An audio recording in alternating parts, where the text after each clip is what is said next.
আসলে পুরুষ মানুষ হচ্ছে সৃষ্টির সবচেয়ে রহস্যময় প্রাণী, আবার দুর্ভাগ্যও বলে। বুঝতে পারলাম না। শুনবি? গাধাকে সৃষ্টি করার পর তাকে বলা হলো সকাল থেকে সন্ধ্যা পর্যন্ত তাকে ক্লান্তিহীন পরিশ্রম করতে হবে।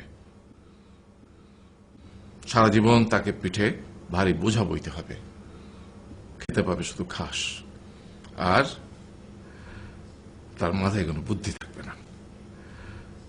তার আয়ু হবে 50 বছর। গাধা করজোড়ে সৃষ্টিকর্তাকে বলল, আমি এত বছর বাঁচতে চাই না, আমাকে 20 বছর আয়ু দেওয়া হোক। সৃষ্টিকর্তা সেটাই মঞ্জুর করলেন। কুকুরকে যখন সৃষ্টি করা হলো তখন তাকে বলা হলো যে সে হবে মানুষের সবচেয়ে বড় বন্ধু, কিন্তু সে খাবে মানুষের উচ্ছিষ্ট, এবং তার আয়ু হবে 30 বছর। কুকুর সৃষ্টিকর্তাকে বলল, আমি এত বছর বাঁচতে চাই না, আমাকে 15 বছর আয়ু দেওয়া হোক। সেটাই মঞ্জুর করা হলো।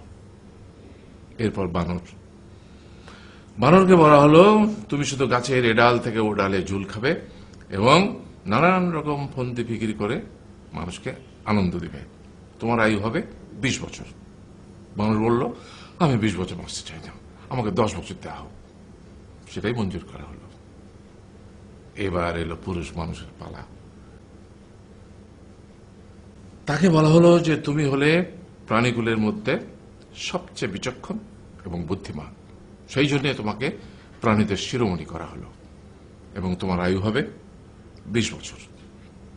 তখন পুরুষ মানুষ বলল, করজোড়ে বলল সৃষ্টিকর্তাকে যে 20 বছর আয়ু অত্যন্ত কম, হে প্রভু, আমাকে ওই গাধার সে যে 30 বছর আয়ু চায়নি সেটা আমাকে দেয়া হোক, ওই যে কুকুর 15 বছর ফিরিয়ে দিয়েছিল সেটাও আমাকে দেয়া হোক, আর যে বানর 10 বছর নেয়নি সেটাও আমাকে দেয়া হোক। 20 বছর অত্যন্ত কম, আমি দীর্ঘদিন বাঁচতে চাই। সৃষ্টিকর্তা সেটাও মঞ্জুর করলেন। তারপর কি হলো? সেই থেকে ছেলেরা পুরুষ মানুষ হিসেবে বাঁচে 20 বছর, তারপরের 30 বছর সংসারের বোঝা পিঠে করে বয়ে বেড়ায়, সেটা কার মতো? গাধার মতো।